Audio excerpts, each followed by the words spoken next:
हाँ तो बच्चों, अपन लोग जो है पीरियडिक टेबल एंड पीरियोडिसिटी पढ़ रहे थे। और लास्ट टॉपिक क्या एंड किया था, याद है? What was the last thing that we ended? क्या पढ़ रहे थे अपन लोग? Electron affinity. बिल्कुल, हम लोगों ने यहाँ पर इलेक्ट्रॉन एफिनिटी कंप्लीट कर लिया था, कुछ क्वेश्चंस कर लिए थे। और अब हमको जो स्टार्ट करना था वो था इलेक्ट्रॉन नेगेटिविटी। मैंने तुम लोगों को थोड़ा सा रीड करने के लिए भी बोला था कि थोड़ा रीड करके आना इलेक्ट्रॉन नेगेटिविटी। तो किया क्या रीड भाई? पढ़ा आ रहे हो, गुड। तो थोड़ा दिखा होगा कि इलेक्ट्रोनेगेटिविटी में एक्सेप्शंस वगैरह नहीं आते हैं, दिक्कतें कम आती हैं इलेक्ट्रोनेगेटिविटी में, आराम से चलता है टॉपिक। ऐसा कुछ दिखा गया, ट्रेंड्स पढ़े क्या तुम लोगों ने?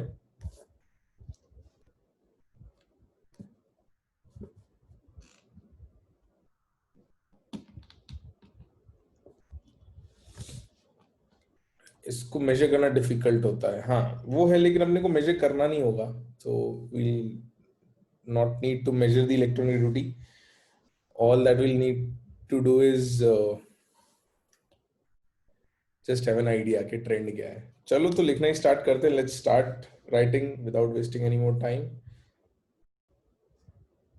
तो the next heading that we'll work on is electronegativity. और ये हमारी कौन सी नंबर की प्रॉपर्टी हो जाएगी बेटा? सेवेंथ, है ना? हाँ। So this is our seventh property, electronegativity. In bracket इसको कैपिटल ई डॉट एन में शॉर्ट में लिख देते हैं, या फिर इसके लिए एक सिंबल है जिसको हम काय कहते हैं। The symbol is read as chi, CHI। इस सिंबल को, this symbol is known as chi. चलो तो let's start writing. I hope सबने हेडिंग डाल ली है।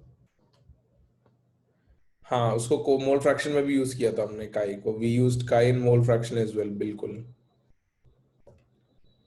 तो ठीक है, लिखते हैं। लिखो इसको बेटा, मैं बोलता जा रहा हूँ, मेरे साथ साथ लिखते जाओ, फिर मैं बाद में समझाऊंगा इस चीज को। लिखो, electronegativity is a measure of the tendency, electronegativity is a measure of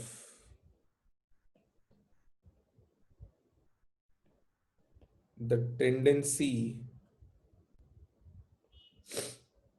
of an element to attract, tendency of an element to attract shared electrons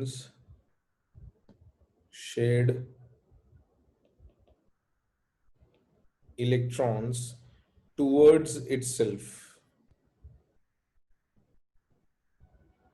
towards itself in a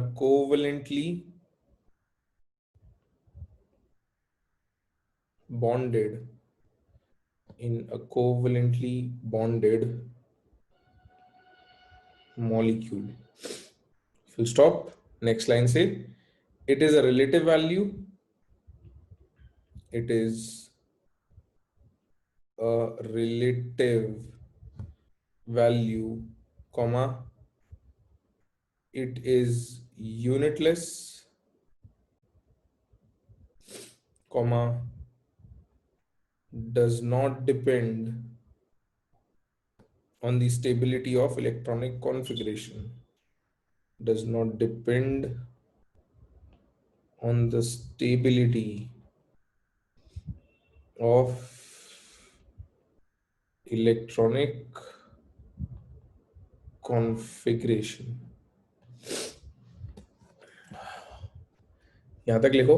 फिर एक इंपॉर्टेंट डिफरेंस बताता हूं तुमको negativity और affinity में, कि कहाँ अपन लोग एफिनिटी की बात करेंगे और कब नेगेटिविटी की बात करेंगे। वंस यू डन राइटिंग मुझे बता देना।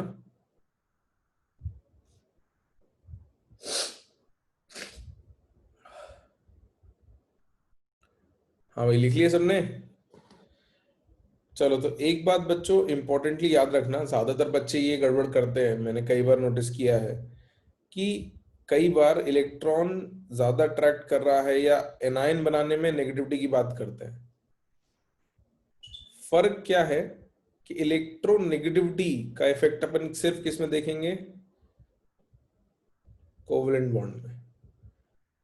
कोवलेंट बॉन्ड पर इलेक्ट्रॉन कहाँ खिसका हुआ है, कौन ज्यादा अट्रैक्ट कर रहा है, वहां पर नेगेटिविटी की बात करेंगे।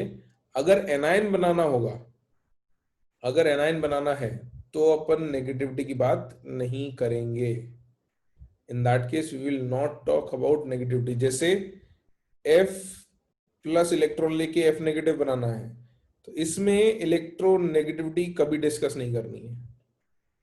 यहां पे डिस्कस करनी है इलेक्ट्रॉन एफिनिटी, क्योंकि इलेक्ट्रॉन लेने की बात हो रही है। ठीक है। अगर ऐसा है कि H सिंगल बॉन्ड F है, तो फिर यहां पर इलेक्ट्रोनेगेटिविटी डिस्कस करेंगे, क्योंकि यहां पर एक कोवलेंट बॉन्ड है।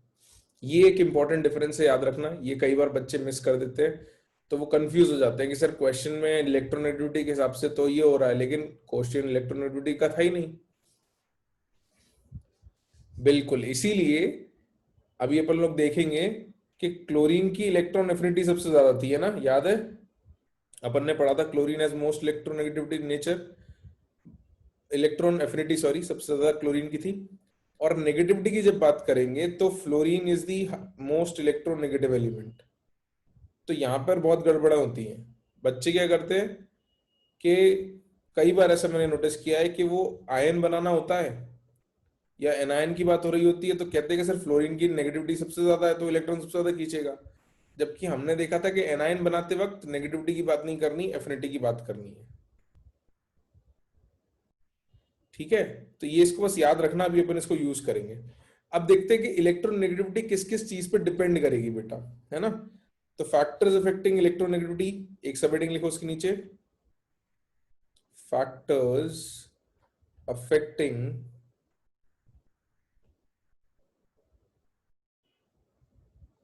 फैक्टर्स अफेक्टिंग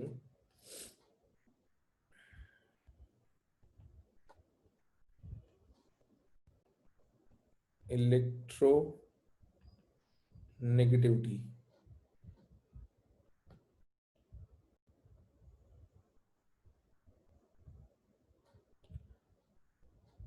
तो सबसे पहले साइज। बेटा नेगेटिविटी का साइज से क्या लेना देना होगा? साइज अगर बड़ा होगा तो नेगेटिविटी ज्यादा होगी या कम होगी? नेगेटिविटी क्या है, मैं फिर रिपीट कर देता हूँ, शेयर्ड इलेक्ट्रॉन को जो अपनी तरफ ज्यादा खींचेगा वो ज्यादा इलेक्ट्रोनेगेटिव है। तो अगर साइज बड़ा हुआ किसी चीज का, कोई एटम का साइज बड़ा हुआ, तो क्या वो बगल वाले एटम से इलेक्ट्रॉन ज्यादा खींचेगा क्या? नहीं खींचेगा, कम होगी नेगेटिविटी। यानी साइज बड़ा है, नेगेटिविटी कम है, तो उल्टा रिलेशन चल रहा है ना? तो यहां अपन लिखेंगे electronegativity is inversely proportional to size. इसका एग्जाम्पल लिख लेते हैं, fluorine more than chlorine more than bromine more than iodine. यहां से यहां तक साइज जो है वो इंक्रीज हो रहा है और नेगेटिविटी डिक्रीज हो रही है, इनवर्स रिलेशन चल रहा है। अच्छा, जिन लोगों ने थोड़ा सा थ्योरी रीड करी होगी ना, उनको ये बातें बहुत ही जल्दी स्ट्राइक कर रही होंगी जब मैं पूछ रहा हूँ कि भाई साइज पे क्या डिपेंडेंसी है। तो जब होता क्या है प्री रीड करने से, कि अगर आप प्री रीड करके आते हो और मैंने आपसे सवाल पूछा तो आपको खुद ब खुद जवाब आ जाता है कि यार ये इनवर्स रिलेशन आएगा।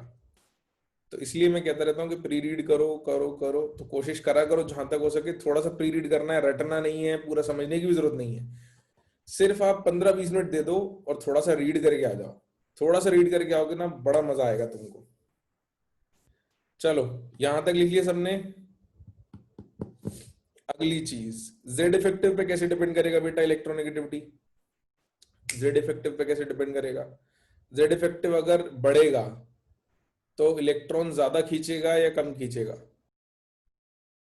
Good good, Vedika, Girja, Presha, good. Directly, बिल्कुल। डायरेक्टली। जयराज, गुड। रमन, बढ़िया बेटा। तो electronegativity is directly proportional to Z effective, है ना, डायरेक्टली डिपेंडेंट करेगा। जेड इफेक्टिव बढ़ाओगे तो इलेक्ट्रोनेगेटिविटी बढ़ेगी। इसका भी एग्जांपल लिख लेते हैं। पीरियड में लेफ्ट राइट जाते वक्त जेड इफेक्टिव बढ़ता है, तो कार्बन, नाइट्रोजन, ऑक्सीजन, फ्लोरीन, यहां से यहां जाते वक्त इलेक्ट्रो सॉरी अपन पहले जेड इफेक्टिव लिखते हैं, तो जेड इफेक्टिव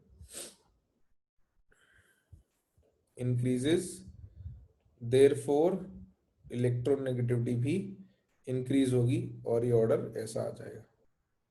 ठीक, कोई दिक्कत नहीं है।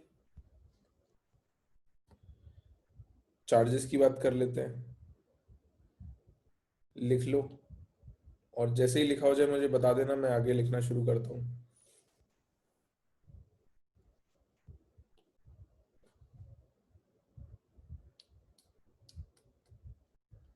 लिख लिया? ठीक है। तो भाई चार्ज, पॉजिटिव चार्ज होगा तो नेगेटिविटी ज्यादा होगी या कम होगी? गुड गुड हर्ष, प्रेशा, गुड। वेदिका, सही है। राघवेंद्र, सक्षम, गिरिजा, चयन, करण, गुड, सही है। सही जवाब आ रहे हैं, सब लोगों के सही जवाब है बिल्कुल। पॉजिटिव चार्ज होगा तो इलेक्ट्रॉन को ज्यादा खींचेगा, तो नेगेटिविटी ज्यादा होगी, तो electron negativity is directly proportional to positive charge. और बेटा नेगेटिव चार्ज पे कैसे डिपेंड करेगी? इनवर्सली, बिल्कुल। तो 1 अपॉन नेगेटिव चार्ज। तो पॉजिटिव चार्ज के डायरेक्टली प्रोपोर्शनल, नेगेटिव चार्ज के इनवर्सली प्रोपोर्शनल। अच्छा, एक चीज और है, ये अपन यहां लिख लेते हैं। हम लोग बॉन्डिंग पढ़ेंगे तब हम लोग हाइब्रिडाइजेशन सीखेंगे, अभी हमको हाइब्रिडाइजेशन नहीं आते हैं। तो this is something which will use in future lectures, but उसको लिख हम यहाँ रहे हैं।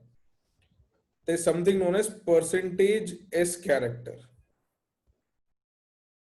ठीक है, एसपीडीएफ अपन ने जो पढ़ा था उसका परसेंटेज एस कैरेक्टर यहां पर है। अब आपको हाइब्रिडाइजेशन अभी निकालना नहीं आता, अभी मान लेते हैं कि आपको हाइब्रिडाइजेशन बता दिया गया है।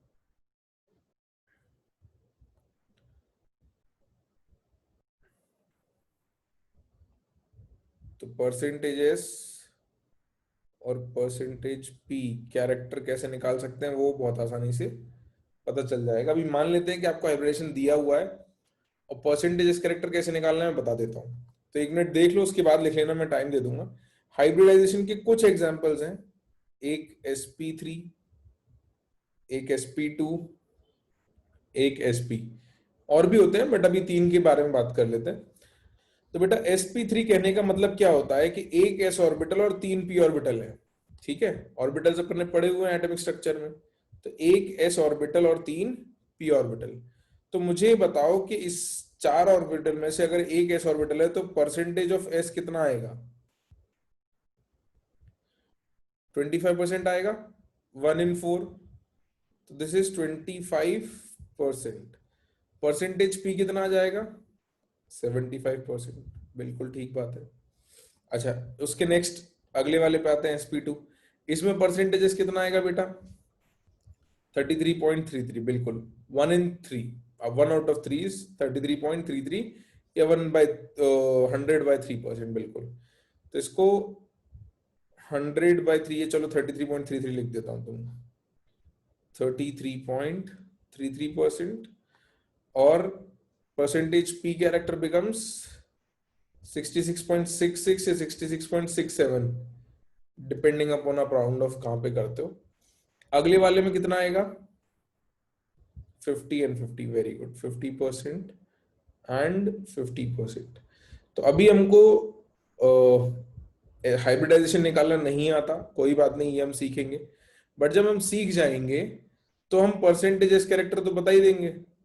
अगर हाइब्रिडाइजेशन निकालना आ गया तो परसेंटेजेस में तो दिक्कत नहीं किसी को, है ना, बिल्कुल। अब अगर परसेंटेजेस में दिक्कत नहीं है तो परसेंटेज एस कैरेक्टर के हिसाब से हम नेगेटिविटी भी बता पाएंगे। जिसमें परसेंटेज एस कैरेक्टर ज्यादा होगा उसकी नेगेटिविटी ज्यादा होगी। तो परसेंटेज एस ज्यादा तो इलेक्ट्रोनेगेटिविटी भी ज्यादा आएगी। तो इसमें ट्रेंड हम कैसे लिखेंगे कि जब हम यहाँ ऊपर से नीचे जा रहे हैं तो परसेंटेज एस इंक्रीज हो रहा है, देयरफॉर इलेक्ट्रोनेगेटिविटी भी इंक्रीज होती है। हाँ बिल्कुल सही बात है। इसका लॉजिक क्या है? प्रेशर सही बात कह रहे हो। देखो बेटा, एस और पी में से छोटा ऑर्बिटल कौन सा होता है? कोई मेरे को बताएगा? एस और पी में छोटा ऑर्बिटल कौन सा होता है? एस होता है ना, याद है अपने को। न्यूक्लियस के ज्यादा पास होता है। तो जितना छोटे ऑर्बिटल का परसेंटेज बढ़ाते जाएंगे उतना बाहर वाले इलेक्ट्रॉन पे अट्रैक्शन बढ़ता जाएगा ना। भाई अभी अपन ने कहा था ना, जितना साइज छोटा उतना इलेक्ट्रोनेगेटिविटी ज्यादा। तो वैसे भी सोच सकते हो कि जब छोटे ऑर्बिटल का परसेंटेज ज्यादा है, साइज छोटा है, तो नेगेटिविटी ज्यादा है। बाकी इसको बहुत ज्यादा डिटेल में अपन तब डिस्कस करेंगे जब हाइब्रिडाइजेशन समझ लेंगे कि ये होते क्या है, sp sp2 sp3। But basic understanding हम नेगेटिविटी की तो बना सकते हैं कि s कैरेक्टर ज्यादा आ रहा है, छोटा ऑर्बिटल का वेटेज बढ़ेगा, छोटे ऑर्बिटल का वेटेज बढ़ेगा तो नेगेटिविटी बढ़ेगी, राइट। इनवर्सली टू पी कह सकते हैं, बट हम पी इसलिए नहीं लिखते क्योंकि आगे चल के जब हम हाइब्रिडाइजेशन देखेंगे तो क्या होता है कि एस जो होता है वो स्टैंडर्ड हो जाता है, क्योंकि एस हमेशा आएगा। और ऑर्बिटल बढ़ाते जाओगे तो परसेंटेज भी हो सकता है कि ज्यादा कम ना हो, लेकिन परसेंटेज एस तो कम होगा ही होगा। तो हम एक स्टैंडर्ड चूज करते हैं, हमने एस को स्टैंडर्ड ले रखा है और इसी के थ्रू हम बात कह रहे हैं, क्योंकि उससे हम एक्सप्लेन भी करते हैं कि भाई एस जितना ज्यादा वेटेज रखेगा उतना छोटे साइज का वेटेज बढ़ेगा, जितना छोटे साइज का वेटेज बढ़ेगा उतनी नेगेटिविटी ज्यादा आएगी। तो ये फैक्टर्स थे। बस एक नोट और लिखते हैं, फिर अपन लोग ट्रेंड्स की बात कर लेंगे कि भाई ट्रेंड कैसे चलेंगे ग्रुप में, डाउन द ग्रुप और left right in a period. तो एक नोट लिख लो उसके नीचे, राइट डाउन अ नोट कि electronegativity of noble gas is considered to be zero. Electronegativity of noble gases is considered to be zero as they do not participate in bond formation, as they do not participate in bond formation।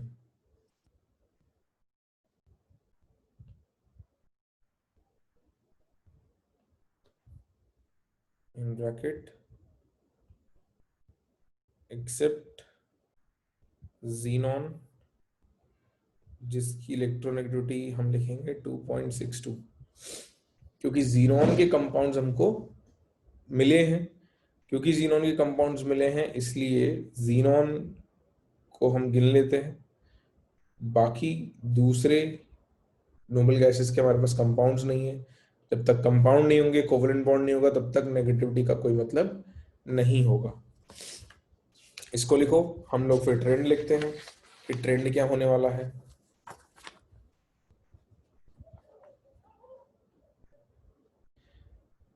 तो इसके बाद हम trend और कुछ values हैं, अलग अलग scales है नेगेटिविटी की, एक स्केल पे हम वैल्यूज लिख लेते हैं।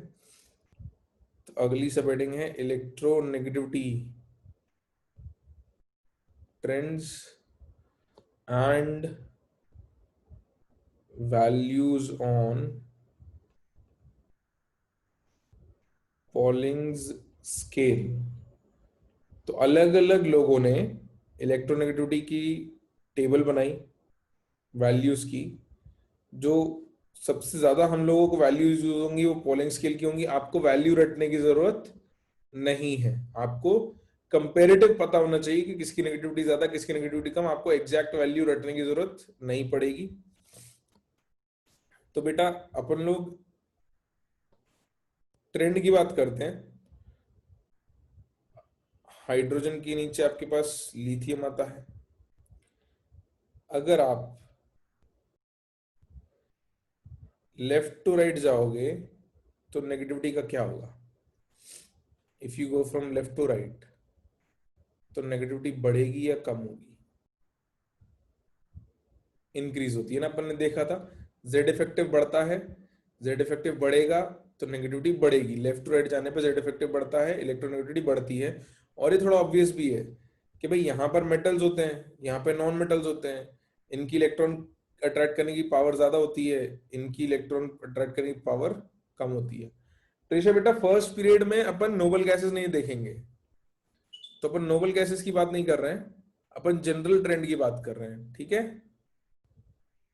तो ये ट्रेंड में पीरियड 1 के लिए नहीं लिख रहा हूं, मैं जनरल ट्रेंड की बात पूछ रहा हूं आपसे कि जनरली किसी भी पीरियड में आप लेफ्ट राइट जाओगे तो क्या होगा।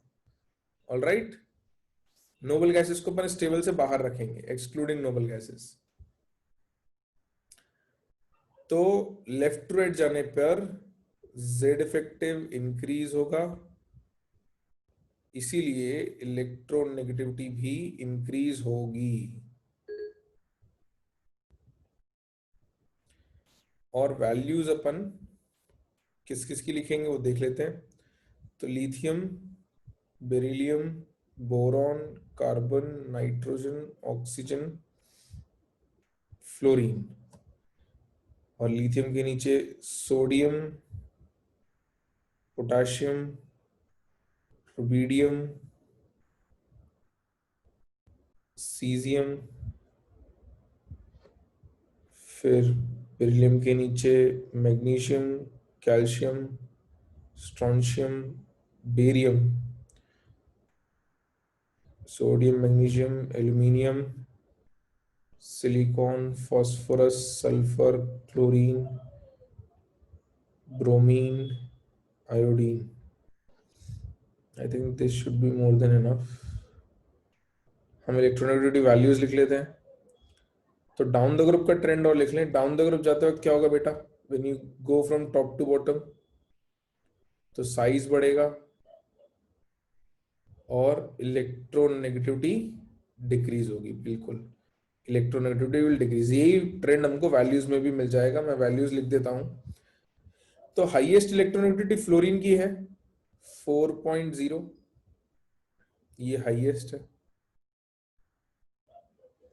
इसके बाद ऑक्सीजन आता है 3.5, नाइट्रोजन आता है 3.0, कार्बन 2.5, बोरॉन 2.0, बेरिलियम 1.5 और लिथियम आता है 1.0। फ्लोरीन को भी हम नीचे ही लिख देते हैं। Let's put fluorine also here. Hydrogen 2.1 negativity, ऊपर से नीचे आते हैं, कम होती जाएगी। 2.1 से 1 आए, 1 से नीचे जाओगे 0.9 आएगी, फिर 0.8, 0.8 और 0.7। so this is minimum, this is maximum। Same trend हमको और भी जगह मिलेगा। फ्लोरीन से नीचे आएंगे तो वैल्यू कम होती जाएगी। तो chlorine is 3.0, bromine is 2.8, iodine is 2.5। किसी भी ग्रुप में नीचे आएंगे तो वैल्यू कम होगी। ग्रुप 2 में भी देख लेते हैं। बेरिलियम 1.5 था, magnesium becomes 1.2, calcium is 1.0, strontium is 0.9 and barium is also 0.9। और ये बीच की कुछ वैल्यू रह गई। यहाँ भी ट्रेंड जो है वो इंक्रीजिंग होगा। तो 0.9 से 1.2, 1.2 से 1.5, 1.5 से 1.8, 1.8 से 2.1, 2.1 से 2.5। तो ये कुछ वैल्यूज हैं, आपको सारी याद रखने की जरूरत नहीं है, but these show that there are good trends in negativity. हमको यहाँ पर इतनी दिक्कत नहीं आती है जैसे एफिनिटी में आ रही थी। तो यहाँ पे बढ़िया ट्रेंड चलता है, कहीं भी जाओ ऊपर से नीचे जा रहे हैं तो कम हो रही है। Everywhere when you go from top to bottom it is decreasing. Left to right जाते हैं तो बढ़ती है, कोई दिक्कत नहीं है ना। तो नेगेटिविटी में दिक्कतें कम आती हैं, मतलब बढ़िया ट्रेंड बनाती है नेगेटिविटी।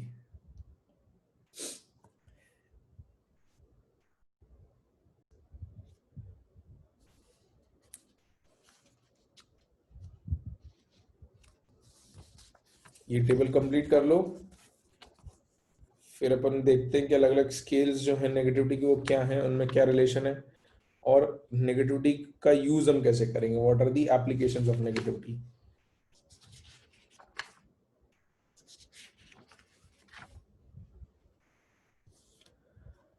सर नीचे जाकर पोटेशियम और रुबिडियम का सेम क्यों रहा, डिक्रीज क्यों नहीं हुआ? बेटा वैल्यूज क्या आती है, कोवलेंट बॉन्ड फॉर्मेशन से आती हैं। तो एक लेवल के बाद जब बहुत ज्यादा फर्क नहीं पड़ता तो बहुत ज्यादा डिफरेंसेस नहीं आते, तो वैल्यूज अप्रोक्सीमेटली सेम आ जाती हैं। और क्या पूछ रहे हैं?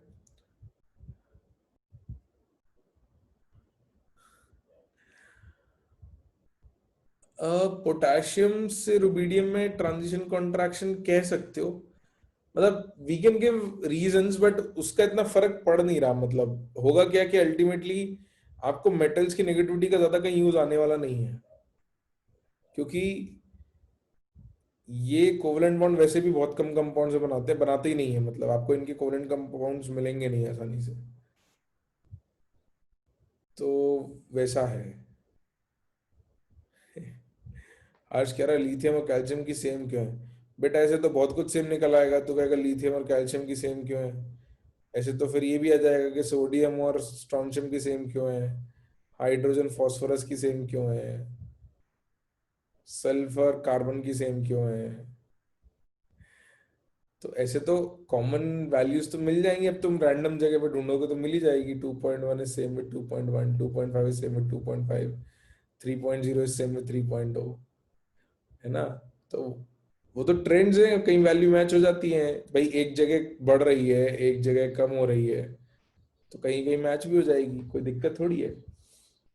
वैल्यूज याद रखने की जरूरत नहीं है ना, वैल्यूज याद रखने की बिल्कुल जरूरत नहीं है।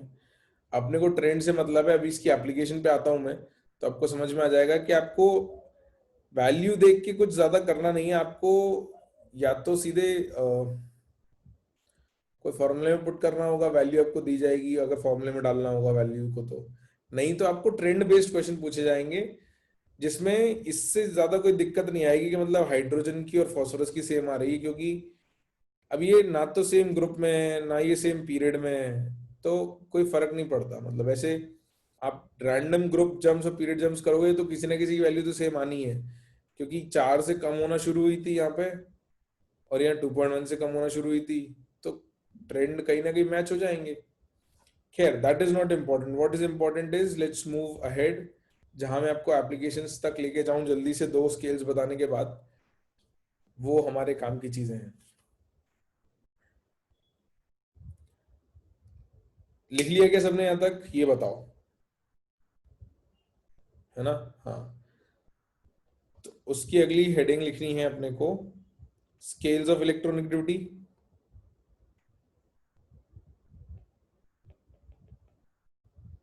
Scales of electronegativity. तो पॉलिंग स्केल पे तो हमने डेटा लिख लिया है। एक और स्केल होती है जिसका नाम है मिलिकन स्केल, और ये किस पर बेस्ड है ये हम लोग देख लेंगे।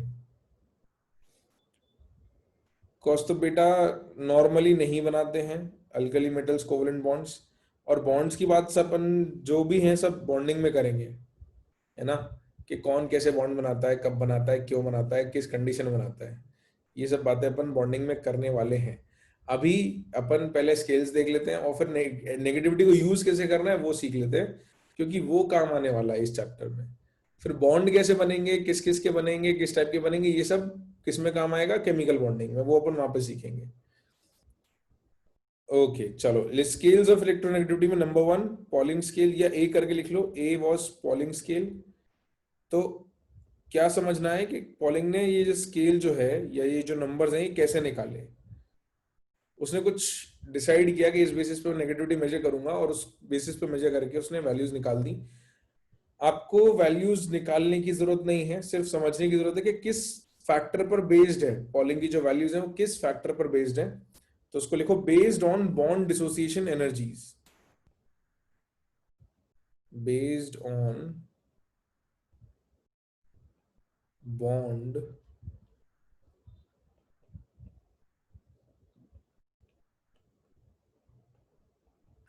Dissociation energy. इसको हम आगे शॉर्ट में BDE लिखेंगे। तो पॉलिंग ने क्या कहा, पॉलिंग ने एक फॉर्मूला लिखा। क्या फॉर्मूला लिखा? According to Pauling, delta EN, delta EN मतलब difference in negativity between two elements AB is equals to electronegativity of A minus electronegativity of B। ये तो ऑब्वियस सी बात है, दो चीजों का डिफरेंस, उन दोनों की वैल्यू में डिफरेंस ही होगा। लेकिन इसको उसने किसी फॉर्मूले के इक्वल रखा। This is equals to 0.208 under root delta AB, where delta AB is equal to bond energy of AB bond, bond energy of A single bond B minus under root of bond energy of A single bond A into bond energy of B single bond B। और अगर अब इसको फॉर्मूले में put in कर दें, इस value को उठा के इस फॉर्मूले में रख दें, तो हमारे पास नेट फॉर्मूला आ जाएगा। अभी लिख लेना, अभी तुम लिखते लिखते मत सोचने लग जाना पहले से कि सर ये क्या क्या लिख लिया। अभी सब समझ में आ जाएगा क्या क्या लिख लिया। सिर्फ वेरिएबल ज्यादा दिख रहे होंगे इसलिए तुम्हें लग सकता है कि क्या है ये। एक बार समझा दूंगा तो लगेगा कि हाँ सब ठीक है, सिंपल था, मुश्किल काम नहीं था।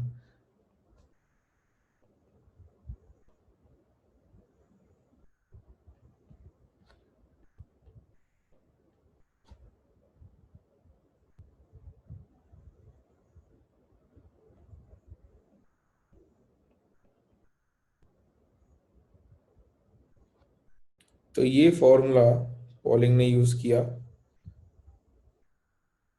और अलग अलग बॉन्ड एनर्जीज की मदद से उसने EN इलेक्ट्रोनेगेटिविटी की वैल्यूज पता करी। यहाँ पे EAA क्या है, EAB क्या है, ये अपन लिख लेते हैं। EAB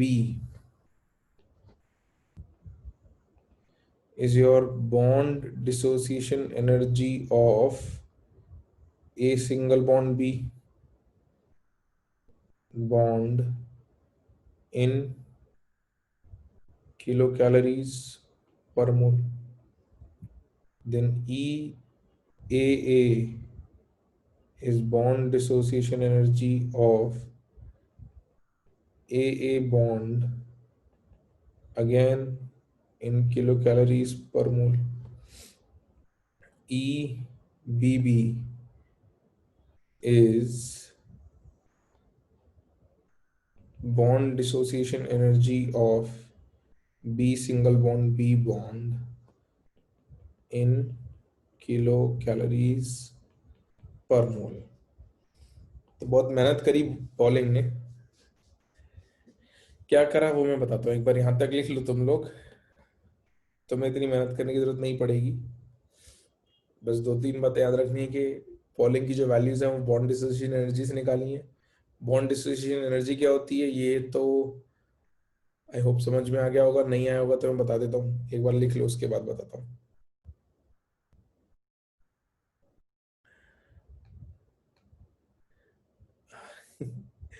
अरे रमन बेटा, भी यही तो मैं कह रहा हूँ कि तुम लिख लो, मैं बता रहा हूँ अगर नहीं समझ में आया होगा तो।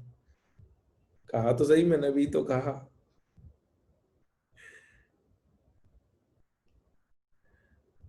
हाँ प्रेशर, सही बात है भाई। बॉन्ड डिसोसिएशन एनर्जी मतलब बॉन्ड तोड़ने में जो एनर्जी लगती है वो बॉन्ड डिसोसिएशन एनर्जी है। बताता हूँ, एक बार लिख लें सब लोग, मैं समझाता हूँ। जब सब लोग मेरे को सुन रहे होंगे तो फिर मैं समझाऊंगा कि भाई क्या लिखा है ये सब हमने, इतना बड़ा बड़ा क्या लिख लिया है ये, मतलब लिख लिया फॉर्मूला बेटा। मतलब देखो मैं बता दूं, सच पूछो तो मत याद करना है ना, मत याद करना। मॉड्यूल में कभी सवाल मिल जाए एक आध तो ये फॉर्मूला देख के वैल्यू डाल के निकाल देना value. But I don't expect कि तुम्हारे मतलब नीट में सवाल पूछा जाएगा कि इलेक्ट्रोनेगेटिविटी की वैल्यू का डिफरेंस निकाल दो। आई डोंट थिंक सो कि it will ever be asked. तो मॉड्यूल में या किसी रेफरेंस बुक में मिल सकता है तुमको, इसलिए अपन लोगों ने लिख लिया है। हाँ ये पूछा जा सकता है कि पॉलिंग की जो वैल्यूज है वो किस पर बेस्ड है, ये अपने को पता होना चाहिए। या कभी उन्होंने फॉर्मूला दे दिया और किसी चीज का मतलब पूछ लिया तो हो सकता है, बट फॉर्मूला रटने की जरूरत आपको नहीं है। कभी रेफरेंस बुक में या कहीं सवाल मिल जाए तो ये तब आपको याद आ जाना चाहिए कि नोट्स में हमारे पास एक फॉर्मूला लिखा है, उसको देख के अपन सॉल्व कर लेंगे। ठीक है, अब इसको समझ लेते हैं इसका मतलब क्या है। तो भाई पॉलिंग ने क्या किया, बहुत सिंपल से काम किया उसने। पहली बात तो ये कही कि भाई जो इलेक्ट्रोनेगेटिविटी की वैल्यू मैं निकालूंगा वो बॉन्ड डिसोसिएशन एनर्जी की बेसिस पे निकालूंगा। बॉन्ड डिसोसिएशन एनर्जी का मतलब है बॉन्ड तोड़ने के लिए जो एनर्जी खर्च करनी पड़ती है। ठीक है, अब जैसे मान लो उसको हाइड्रोजन की नेगेटिविटी चाहिए थी और फ्लोरीन की नेगेटिविटी वैल्यू को स्टैंडर्ड 4 मान लिया, एक को 4 मान लिया, तो इन दोनों का जो डिफरेंस है उसमें अपने को फ्लोरीन की नेगेटिविटी अपने रख दी 4 माइनस हाइड्रोजन की अपने को पता करनी है तो उसको H रख दिया। तो अगर मेरे को इस तरफ की वैल्यू पता हो तो यहां से H की वैल्यू मिल जाएगी, है ना। भाई अगर यहाँ कोई एक नंबर आ जाए बढ़िया सा, जैसे 1.9 आ जाए अगर यह नंबर, तो हाइड्रोजन की नेगेटिविटी कितनी आ जाने वाली है? 2.1 आ जाएगी बस। अब ये वाला नंबर कहाँ से आएगा? ये जो इस साइड का नंबर था ये कैसे आएगा? ये ऐसे आएगा कि आपके पास अब दो एलिमेंट है, कौन कौन है? एफ और एच। तो उसको तीन बॉन्ड एनर्जी चाहिए, कौन कौन सी? एक चाहिए एच एफ बॉन्ड की, ए और बी के बीच में बॉन्ड। दूसरी उसको चाहिए एफ सिंगल बॉन्ड एफ, और तीसरी उसको चाहिए एच सिंगल बॉन्ड एच।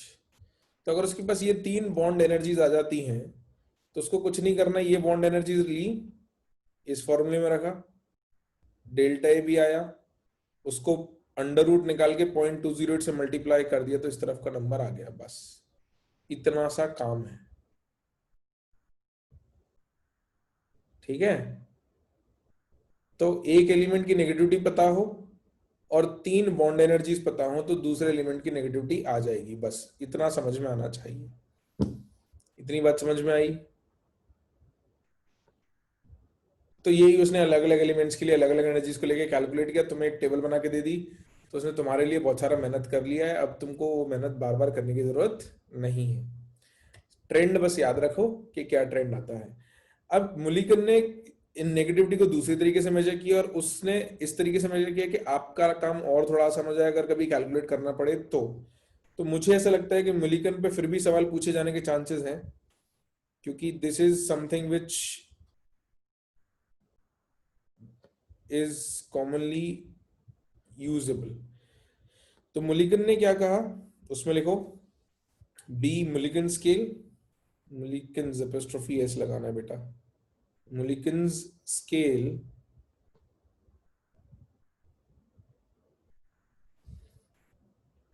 उसमें लिखो according to Mulliken electronegativity is an arithmetic mean.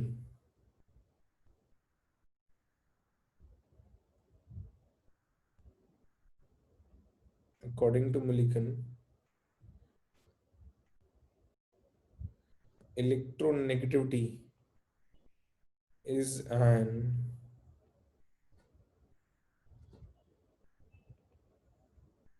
arithmetic mean of ionization potential and electron affinity. Electronegativity is equals to ionization potential plus electron या ionization energy कर दो, एक काम करो, पोटेंशियल की जगह write it as I E, ionization energy and E A, ionization energy plus E A by 2। तो ये बहुत सिंपल काम हो गया हमारे लिए कि भाई किसी एलिमेंट की अगर आयनाइजेशन एनर्जी और इलेक्ट्रॉन एफिनिटी दो चीज पता हो तो उसका एवरेज निकाल दो, वो आपकी नेगेटिविटी हो गई, है ना। बहुत ही सिंपल हो गया ना ये तो। अब ये किस वैल्यूज में किस यूनिट में रखनी, ये रखनी इलेक्ट्रॉन वोल्ट पर एटम, इस यूनिट में रखनी है वैल्यूज।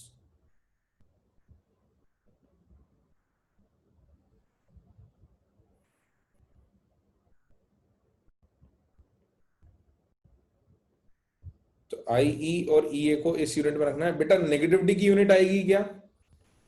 नेगेटिविटी की कुछ यूनिट आएगी क्या? नहीं आएगी। ठीक है, अपने को यहाँ सिर्फ वैल्यू रखनी है, इसलिए यूनिट अपन बाहर भी लिख रहे हैं कि ये वैल्यूज आपको इस यूनिट के अंदर रखना है। इस यूनिट के अंदर रखने के बाद वैल्यूज से एक इलेक्ट्रोनेगेटिविटी की वैल्यू आएगी, वो वैल्यू यूनिटलेस होगी, that value will be unitless. तो मुलिगन स्केल पर फिर भी कभी कभी आपसे सवाल पूछा जा सकता है कि भाई किसी एलिमेंट की आयनाइजेशन एनर्जी ये है और इलेक्ट्रॉन एफिनिटी ये है, तो नेगेटिविटी कितनी होगी? तो कुछ नहीं करना, affinity ionization energy divide by 2 और आपका काम हो गया। इतना सा काम बस। यूनिट का बस ध्यान रखना बेटा, ईवी पर एटम, ये आपकी यूनिट है। ठीक है। अच्छा, इसके बाद लोगों ने एक चीज और ऑब्जर्व करी कि भाई उनके पास दो स्केल आ गई, एक मुलिगन स्केल है, एक पॉलिंग स्केल थी। तो उन्होंने कहा यार इन दोनों के बीच में कोई रिलेशन है या नहीं है? तो अगर कोई रिलेशन हो जाए तो हमारा काम और भी आसान हो जाएगा, किसी एक की वैल्यू पता हो तो डायरेक्ट रिलेशन से दूसरे की वैल्यू आ जाएगी। तो लोगों ने डेटा को चेक किया और पता लगाया कि there is actually a relation between Pauling's negativity and Mulliken's negativity. तो रिलेशन बिटवीन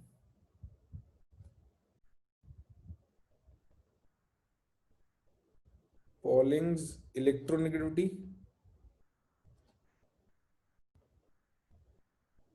इसको हम काई सबस्क्रिप्ट पी से रिप्रेजेंट करेंगे, पॉलिंग की वजह से पी, एंड मुलिकन्स इलेक्ट्रोनेगेटिविटी इसको काई सबस्क्रिप्ट एम से रिप्रेजेंट करेंगे।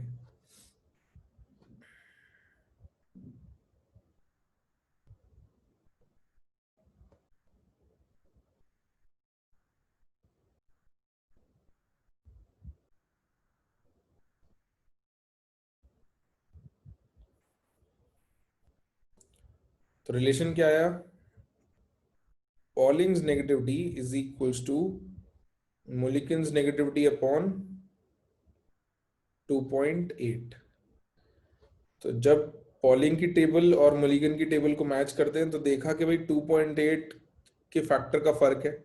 अगर मुलिगन की वैल्यूज को 2.8 से डिवाइड कर दो तो पॉलिंग की वैल्यूज आ जाती हैं। तो इससे बेटा पॉलिंग के लिए भी आसानी से एक फॉर्मूला बन गया अपने पास। क्या अगर मैं मुलिगन स्केल की नेगेटिविटी का फॉर्मूला यहाँ उठा के रख दूं, आई E plus E A by 2, तो पॉलिंग के लिए सिंपल फॉर्मूला क्या बनेगा? आई ई प्लस ई ए अपॉन क्या बन गया?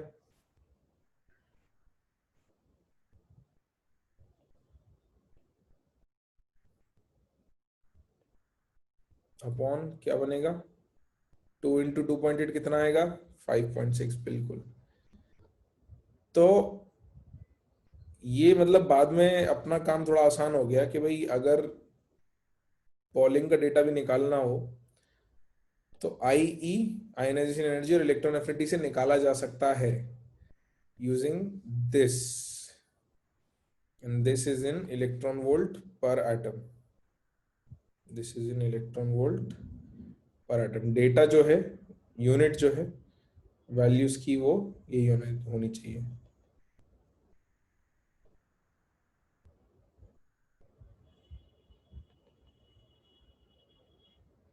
Unit for E and I E. बस इतना अपन लिख लेते हैं, फिर अपन डायरेक्ट एप्लीकेशन पे आते हैं। ये एक थोड़ा और इंटरेस्टिंग पार्ट है। क्या भाई इलेक्ट्रोनेगेटिविटी पढ़ तो ली, ट्रेंड भी सिंपल है, ज्यादा कुछ दिक्कत नहीं आ रही। इसका यूज क्या करेंगे हम? व्हाट इज द यूज, वो हम देख लेते हैं।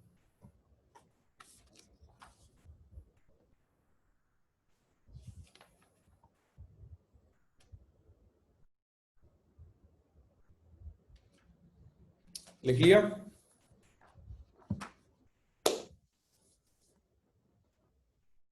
चलो, तो उसके बाद अगली सब हेडिंग लिखो, applications of electronegativity.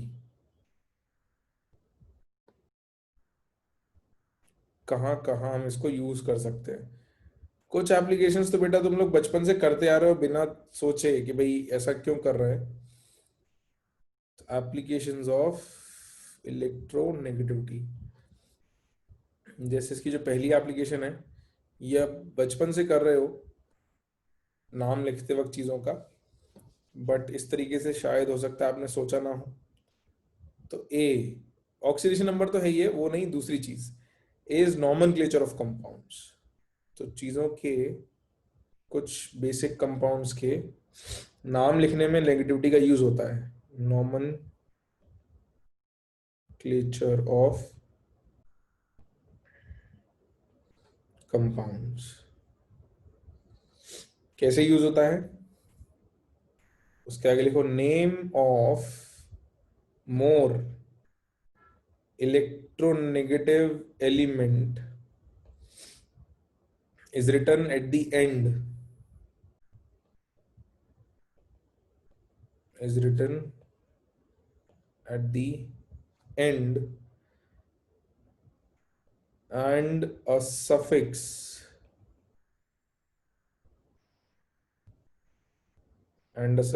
ide, ide is added. Example,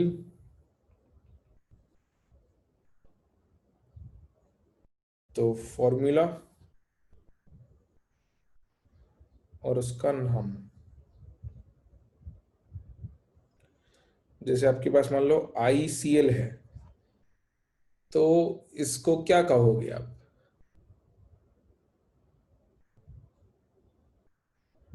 क्या नाम लिखेंगे? आयोडीन क्लोराइड, है ना? क्लोरीन आयोडाइड नहीं लिखेंगे। तो अब ये डिसाइड कैसे हो रहा है कि कौन में आइड आएगा? वो इलेक्ट्रोनेगेटिविटी के हिसाब से हो रहा है, ठीक है? This is iodine chloride. और देखते हैं ClF क्या नाम आएगा?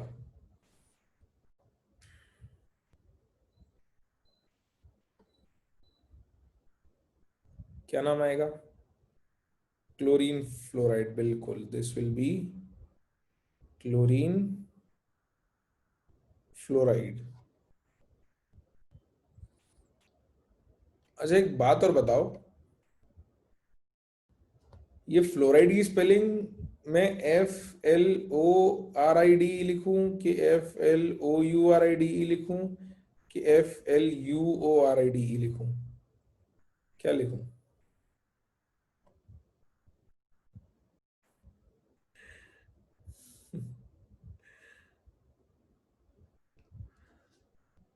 क्योंकि मैंने ये नोटिस किया कि यहाँ पे बहुत गलती होती है। क्लोराइड वगैरह तो सही लिखते हैं, फ्लोराइड में बहुत गड़बड़ होती है। All are same? अरे कहाँ आर्श ऑल आर सेम नहीं है भाई, सब सेम नहीं है, अलग अलग है। फ्लोरीन की स्पेलिंग क्या होती है? FLORENE, FLOURENE कि FLUORENE? RIN, fluorine. FLUO होती है बेटा। हाँ, ये सही लिखा है, ठीक है, याद रखना इस बात को, याद रखना। काफी गड़बड़ होती है, मतलब पहले शायद मैं भी कभी गलती लिखता था, मुझे ऐसा याद है। मैंने कभी ध्यान से देखा मैं लिख क्या रहा हूँ और है क्या एक्चुअली। तो फ्लोरीन में बहुत दिक्कत होती है। आ जाओ, अब मैं आगे कुछ कंपाउंड लिख रहा हूँ और तुमको नाम लिखने हैं सीधे।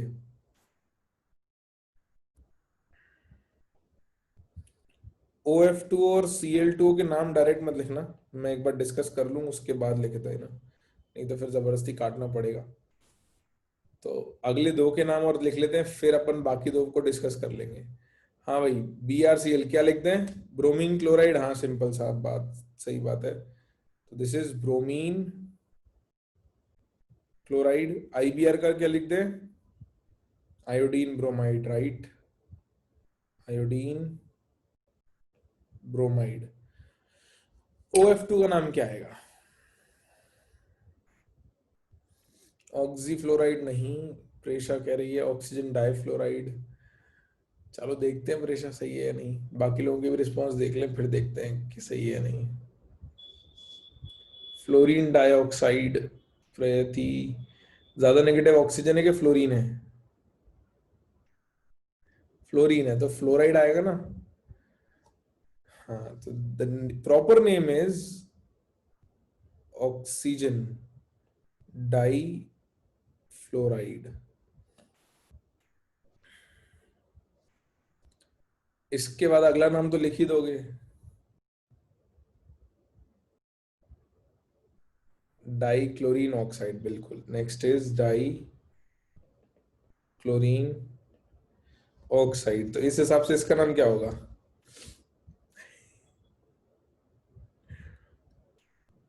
इस हिसाब से H2O का नाम क्या होगा? वाटर तो जनरल नाम है बेटा, इस टाइप से नाम लिखना होगा तो क्या कहोगे? डाई हाइड्रोजन ऑक्साइड, बिल्कुल। तो अगर कभी डाई हाइड्रोजन ऑक्साइड लिखा आ जाए तो समझ लेना कि पानी बोल रहे हैं, है ना। और अब ऐसा मत करना कि क्लास के बाद जाके घर वालों को बोलो कि मम्मी एक गिलास डाई हाइड्रोजन ऑक्साइड देना, क्योंकि कुछ बच्चों के दिमाग में खुरापात सूझती है कि आज तो पढ़ा है कि पानी को डाई हाइड्रोजन ऑक्साइड कहते हैं।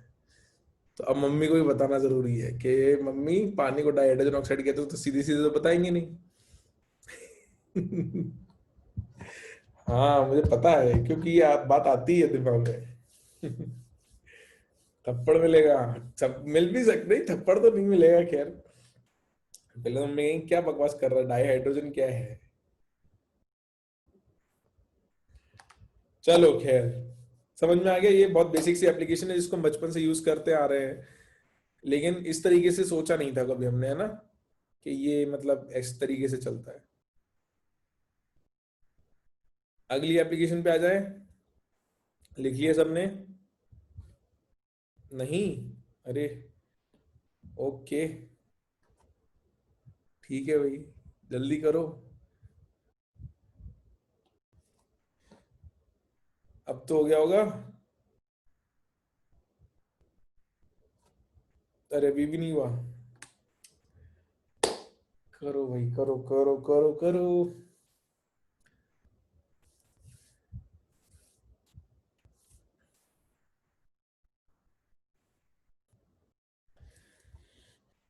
चलो, next B is metallic character. वैसे तो ये हमने एक और जगह पढ़ा था, बट नेगेटिविटी से भी मेटालिक कैरेक्टर का थोड़ा कंपैरिजन कर सकते हैं।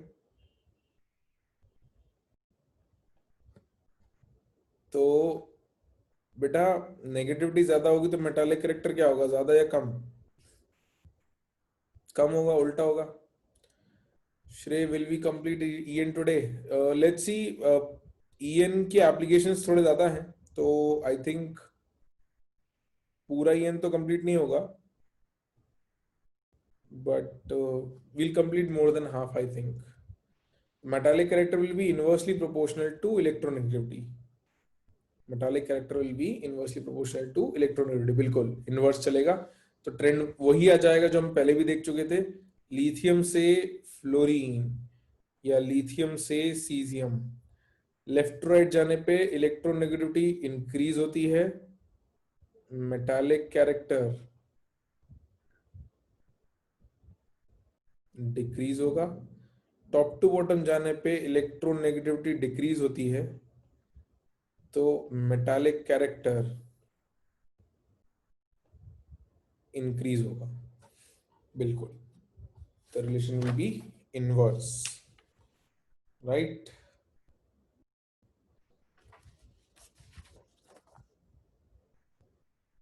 बिल्कुल, इसीलिए इससे भी अपन समझा सकते हैं कि टूवर्ड्स राइट अपने पास नॉन मेटल्स होते हैं, क्योंकि इधर मेटालिक कैरेक्टर कम है, बीच में मेटलॉइड्स आए थे, और यहाँ पर हमारे पास सारे मेटल्स थे लेफ्ट हैंड साइड और बेस में।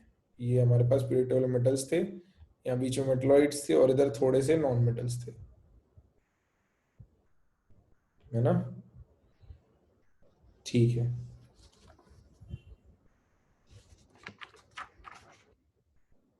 लिख लिया?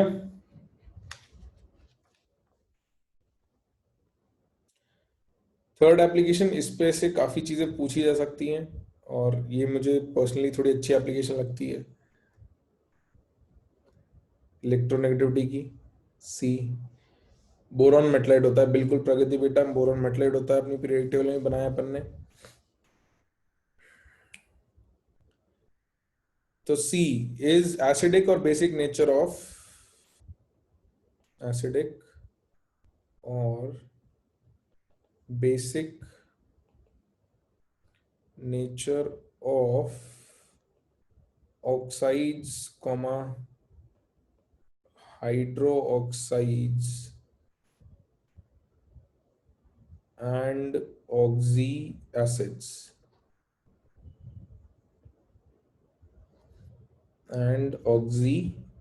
acidic nature of oxide, hydroxides and oxy acids.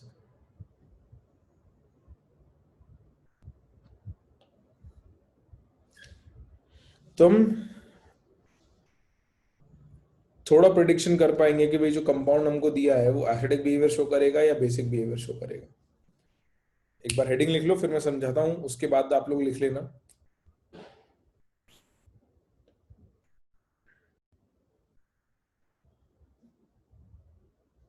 Heading लिख ली सबने? ठीक है, अब 1 मिनट लिखना मत, मैं कुछ आपसे पूछ रहा हूँ, ये चीज मैं हटा दूंगा स्क्रीन पे से, तो पहले लिखना मत, पहले सुन लो। MgOH होल ट्वाइस H3AlO3, इसके सिवा और क्या?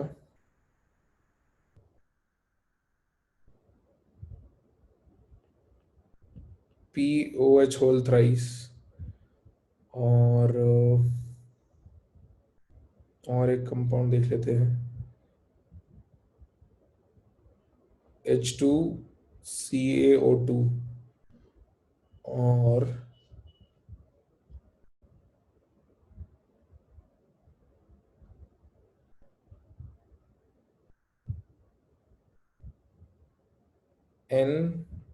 NO2OH, है ना? ये मैंने कुछ कंपाउंड लिखे हैं। अच्छा मुझे ये बताओ, ये MgH होल ट्वाइस एसिड है या बेस? बेस, ठीक है, बेस, ओके, मान लिया बेस है। ये क्या है?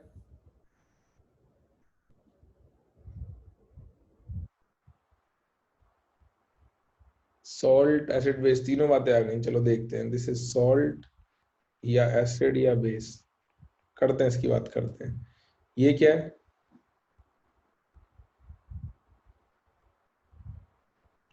Base, okay. ये क्या है?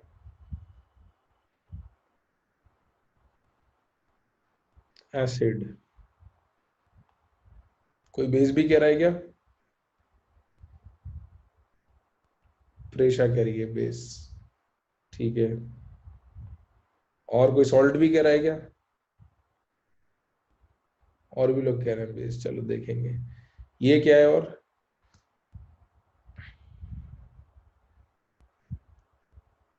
बेस, ठीक है। अब 1 मिनट और रुक जाओ, मैं इसी को थोड़े दूसरे फॉर्म में लिखता हूं।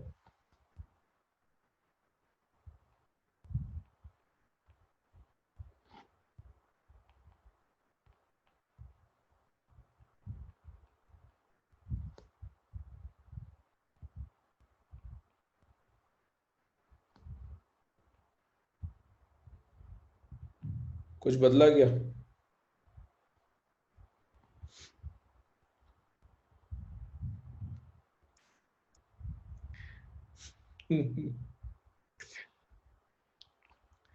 तो ये बेटा एसिड है या बेस है? MgH होल ट्वाइस एसिड है या बेस है? बेस है ना, दिस इज बेस। चलो, AlOH होल थ्राइस लिखते अपन इसी फॉर्मेट में है, एम्फोटेरिक नेचर शो करता है, ठीक है। एम्फोटेरिक ऑक्साइड होता है, एम्फोटेरिक नेचर शो करता है। एम्फोटेरिक मतलब कुछ केसेस में एसिड की तरह बिहेव करेगा, कुछ केसेस में बेस की तरह, बट हाँ AlOH होल थ्राइस आपने जनरली बेस पढ़ा होता है। अच्छा, H3PO3 क्या होता है? ये तो स्ट्रिक्टली एसिड होता है ना। CaOH होल थ्राइस क्या होता है? स्ट्रिक्टली बेस होता है। और HNO3 क्या होता है? स्ट्रिक्टली एसिड होता है। ये सिर्फ मैंने इसलिए बताया आपको ये दिखाने के लिए कि एसिड या बेस दोनों में ही O single bond H exist कर सकता है, ठीक है। O single bond H acid और बेस दोनों में हो सकता है, अब ये इस पे डिपेंड करता है कि बॉन्ड कौन सा टूट रहा है। अगर O और H का बॉन्ड टूटेगा तो एसिड की तरह बिहेव करेगा, अगर O और H के बीच में से बॉन्ड टूटा तो एसिड होगा। लेकिन अगर O और एलिमेंट के बीच से बॉन्ड टूटा तो ये बेस हो जाएगा। तो सिर्फ OH या H होने से हम ये नहीं कह सकते कि एसिड है या बेस। इसीलिए मैंने तुम्हें पहले दूसरे फॉर्मेट में लिख के दी थी चीजें, कि किसी चीज की शक्ल देख के नहीं कहेंगे, तो हम कैसे कहेंगे भी एसिड है या बेस है। तो अब मुझे ये बताओ, अगर मैं तुम्हें सिंपल सी बात कह दूं कि मेटल के ऑक्साइड या हाइड्रोक्साइड बेस है और नॉन मेटल के ऑक्साइड या हाइड्रोक्साइड एसिड है, सुनना बात, मेटल के oxide hydroxide base, non metal के ऑक्साइड हाइड्रोक्साइड एसिड, तो क्या अब आप इसको एसिड बेस कहोगे क्या? ये ऐसे लिखा हो तो भी बेस कहोगे क्या इसको? नहीं, क्योंकि आपने समझ लिया कि नॉन मेटल का हाइड्रोक्साइड भी अगर है तो अभी वो क्या होगा? एसिड,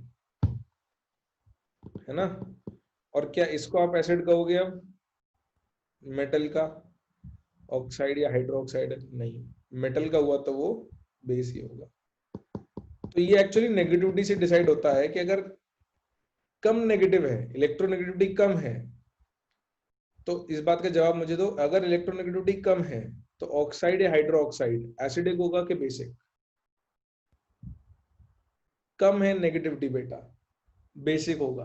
बेसिक बेटा, इलेक्ट्रोनेगेटिविटी कम तो मेटल हुआ, इलेक्ट्रोनेगेटिविटी कम है तो मेटल हुआ, मेटल का ऑक्साइड क्या होता है? बेसिक। ठीक।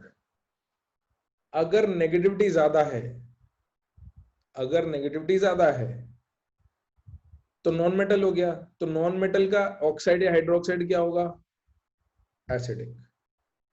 तो इस तरीके से भी हम एप्लीकेशन नेगेटिविटी कह सकते हैं कि हम लोग क्या करेंगे, एसिडिक या basic nature of oxide, hydroxide और ऑक्सी एसिड बताएंगे इसकी मदद से। तो मैं सब लिखवाऊंगा, बट लॉजिक थोड़ा समझ में आया कि नेगेटिविटी हाई है, नॉन मेटल है, तो उसका ऑक्साइड को एसिडिक कहेंगे, नेगेटिविटी कम है, मेटालिक है, तो उसके ऑक्साइड को बेसिक कहेंगे।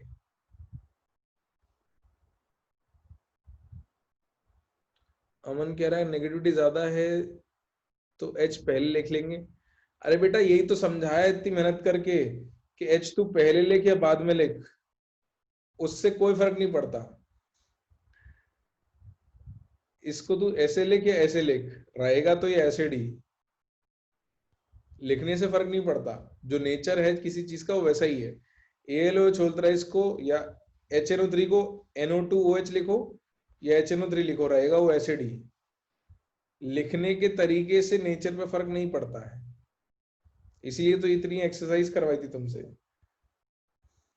ठीक है, तो इस बात को लिखवा दूं मैं। चलो तो पहले तो स्क्रीन क्लियर कर दें और इसको ढंग से लिख लें। तो इसको कैसे लिखोगे आप? इस तरीके से लिखोगे, ए कोई एलिमेंट है, उससे O और H जुड़ा हुआ है। अरे गलत क्या पढ़ाते हैं यार, छोटे में गलत थोड़ी पढ़ाया था तुमको, सही पढ़ाया था कि H3PO3 एसिड होता है, H2SO4 एसिड होता है। तुमको सिर्फ ये बोला था उनने कि बेटा जिसमें से OH निकलेगा वो बेस होगा, और जिसमें से एसिड निकले H+ निकलेगा वो एसिड होगा। उनने बस तुम्हें ये नहीं बताया कि इसको लिखने को तो हम ऐसे भी लिख सकते हैं, बट इसका मतलब ये नहीं हो गया कि OH निकल रहा है। या चलो ब्रैकेट भी नहीं लगाते, लिखने को तो ऐसे भी लिख सकते हैं, बट इसका मतलब ये थोड़ी कि OH निकल रहा है। वो बात सही है, ये बात बिल्कुल सही है कि OH है तो बेस, लेकिन और H है तो एसिड, लेकिन यहाँ पे थोड़ी डिसाइड हो रहा है कि OH और H है तो H भी यहाँ पर है, तो OH यहाँ पर भी। जैसे इसका स्ट्रक्चर बनाएंगे तो HNO3 का स्ट्रक्चर एक्चुअली ऐसा होता है, NOH double bond coordinate bond. अभी कोऑर्डिनेट बॉन्ड मत पूछने लगना, ये सब बॉन्डिंग में सिखाऊंगा। ये होता है इसका स्ट्रक्चर, इसमें दिखता OH ही है बट वो टूटता ही है। ठीक है, तो करेंगे ये सब बातें अपन बाद में, अभी पहले अपन फटाफट इस बात को समझ लें कि क्या कहना चाह रहे हैं हम लोग। कोई बात नहीं, अब तुम बड़े हो गए हो तो तुम्हें अब तो सही से पता चल गया ना। अब तो दिक्कत नहीं है, बचपन में भले ही नहीं पता हो। ए जो है अपना कोई भी एलिमेंट हो सकता है पीरियोडिक टेबल का, तो अपने उसको ए लिख दिया, क्योंकि ए कोई एलिमेंट नहीं होता तो हमने जनरल वर्ड ए ले लिया। अब ये अगर मेटल हुआ तो इसको अपन हाइड्रोक्साइड कहेंगे, ऐसे ही कहते थे ना, हाइड्रोक्साइड ही कहते थे, जैसे sodium hydroxide, calcium hydroxide, potassium hydroxide. हाँ बेटा प्रगति, ये लिखना होगा, मैं टाइम दूंगा आपको लिखने का, पहले सुन लो। और अगर नॉन मेटल हुआ तो फिर इसको हाइड्रोक्साइड नहीं कहेंगे, इसको अपन कहेंगे oxy acid. This will be called as oxy acid. ठीक है, एग्जाम्पल बता देता हूं। जैसे मेटल के साथ OH जुड़ा है, यानी NaOH है, या MgOH होल ट्वाइस है, या आपके पास CaOH होल ट्वाइस है, या गैलियम हाइड्रोक्साइड है। ऑक्सी एसिड में आपके पास H2SO4 है, या H3PO4 है, या HNO3 है, या HClO4 है, etc। तो नॉन मेटल्स के साथ OH जुड़ेगा तो हाइड्रोक्साइड कहलाएगा, नॉन मेटल्स के सॉरी मेटल्स के साथ OH जुड़ेगा तो हाइड्रोक्साइड कहलाएगा, नॉन मेटल्स के साथ OH जुड़ेगा तो ऑक्सी एसिड कहलाएगा। अब इसको लिख लो और फिर मैं इसके और एग्जांपल्स आपको कराता हूं।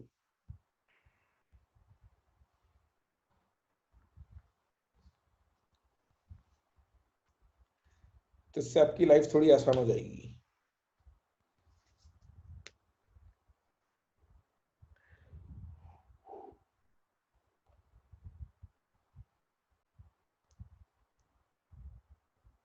बिल्कुल, मेटल्स हुए तो बेस, नॉन मेटल हुए तो एसिड, और मेटलॉइड हुए तो राघवेंद्र कह रहा है H2O को HOH। बिल्कुल बेटा सही बात है, H2O इज एक्चुअली HOH, और टूटता भी ऐसे ही है, H plus plus OH minus. आगे पढ़ेंगे अपन।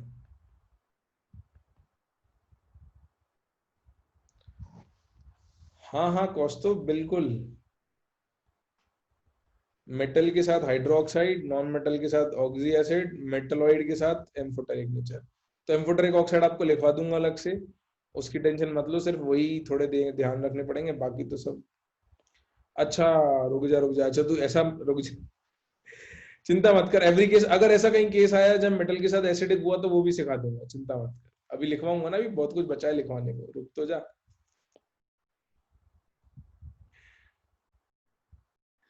हाँ, एल्यूमिनियम मेटलॉइड नहीं है एक्चुअली, एल्यूमिनियम की ऑक्सीडेशन स्टेट ज्यादा हो जाती है, मतलब उसके वो Al+3 में आ जाता है। तो नॉर्मल एल्यूमिनियम के साथ दिक्कत नहीं है, बट +3 में आएगा तो दिक्कत आएगी। ये सब सिखाऊंगा, अभी रुक तो जाओ, इतना लिखो। ऑक्सीडेशन स्टेट का भी तो फर्क आएगा, वो सब सिखाऊंगा मैं आपको। कि भाई चार्ज का लिखा ना अपन ने, चार्ज बढ़ाते तो नेगेटिविटी बढ़ जाती है, तो उसकी भी तो दिक्कतें आएंगी, थोड़ी तो आएंगी। वो इतनी दिक्कत नहीं है, लेकिन एक बार समझ लोगे तो हो जाएगा। लिख लिया कि यहाँ तक सबने लिख लिया? हाँ,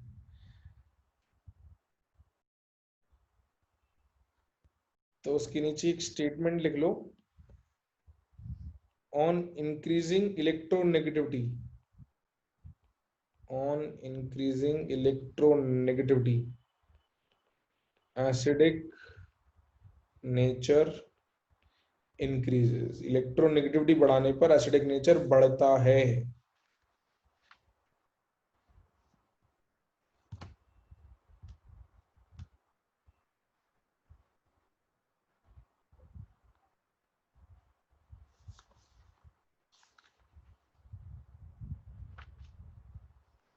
लिख लिया?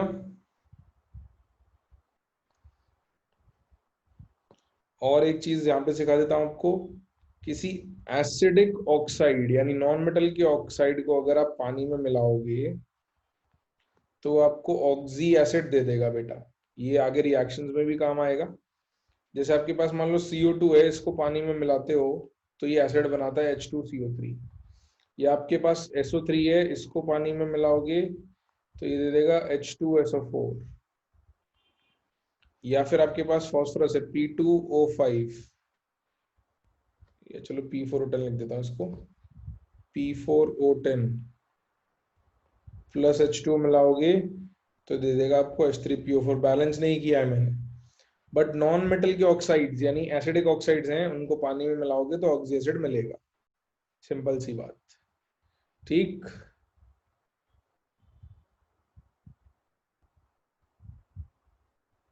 अरे ठीक या नहीं ठीक?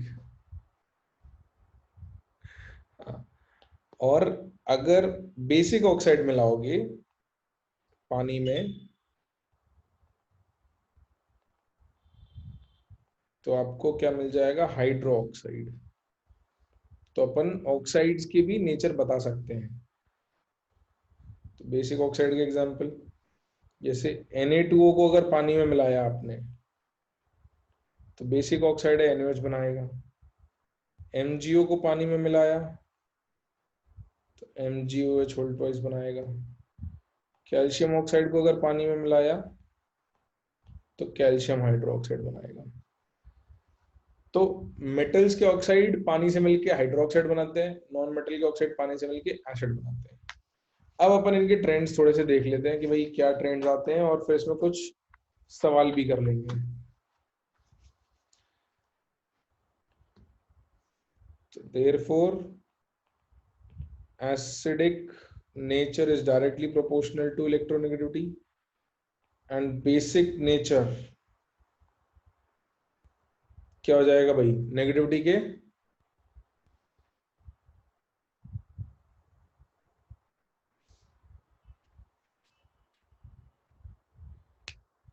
क्या हो जाएगा? नेगेटिविटी के लिखने में बिजी हैं लोग। इनवर्स, बिल्कुल इनवर्सली प्रोपोर्शनल टू इलेक्ट्रोनेगेटिविटी। लिख लिया? सोच रहा हूँ कि इसका ट्रेंड लिखवा दूं और एग्जाम्पल फिर तुमको अगली क्लास में करवाऊं। या चलो एक दो एग्जाम्पल होमवर्क दे दूंगा यार, कुछ तो कर ही सकते हैं, टाइम है अपने पास अभी। पलक कह रही है नो सर। क्या हो गया पलक, किस चीज को नो कह रही है?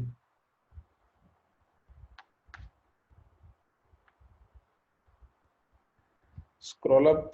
अरे क्या बच गया लिखने को? हाँ, ऑक्सी एसिड मतलब ऐसा एसिड जिसमें ऑक्सीजन नाइट्रोजन दोनों हैं। कल टेस्ट है। ओहो हो। तो टेस्ट के बाद तो टाइम है ना? किसी बात कर रहे हो? टेस्ट के बाद कर लेना होमवर्क यार।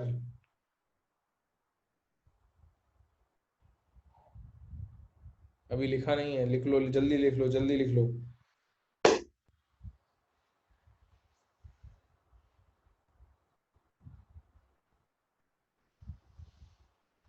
अरे प्रगति बेटा, तो ये थोड़ी कह रहा हूँ टेस्ट के बाद इमीडिएटली होमवर्क करना है। टेस्ट के बाद एनालिसिस कर लेना। ठीक है, टेस्ट के बाद एनालिसिस कर लेना, उसके बाद तुम्हारे पास टाइम रहेगा ना अपनी अगली क्लास के पहले। बहुत टाइम है तुम्हारे पास, टाइम ही टाइम है अपनी अगली क्लास के पहले। तो उसके अगले दिन, उसके अगले दिन, उसके अगले दिन संडे को कभी तो मिलेगा टाइम। बस कर लेना ध्यान से, उस बहाने रिवाइज कर लोगे। आर्यन बेटा कर तो दी ऊपर, और कितना? अब क्या बच गया लिखने को? सब तो सारा तो स्क्रॉल कर दिया मैंने।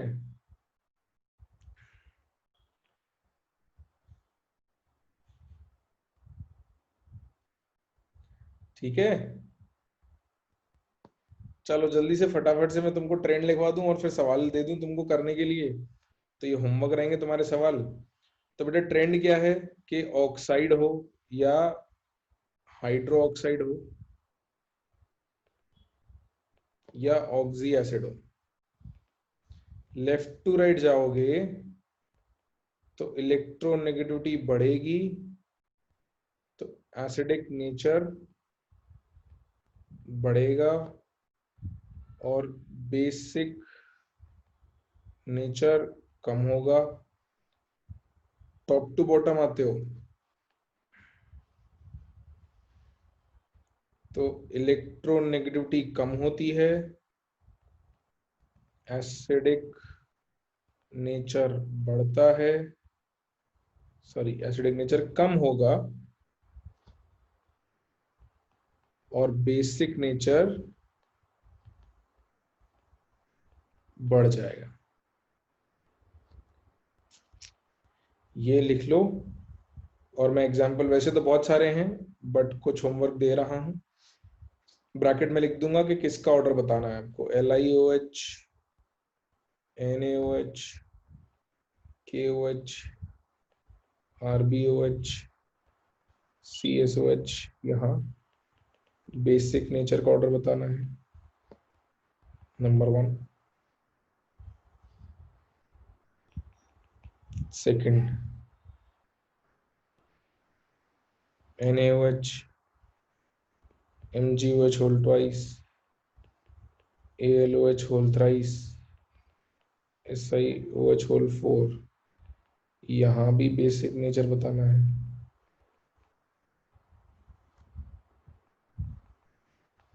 Third, BeOH whole twice, H3BO3, H2CO3 और HNO3, यहाँ एसिडिक नेचर बताना है। तो अभी 3 ही दे रहा हूँ, काफी एग्जांपल्स हैं मेरे पास, बहुत सारे हैं, बट अभी के लिए अपन लोग 3 पर रुक जाते हैं, ये होमवर्क है। फिर बाकी के एग्जांपल्स मैं आपको अगली क्लास में कराऊंगा, and we will try to finish the chapter in our next class. तो इन नेक्स्ट 1 और 1.5 लेक्चर हम लोगों का चैप्टर फिनिश हो जाना चाहिए। तो बेटा आज के लिए थ्योरी यहाँ होल्ड कर लें अपन।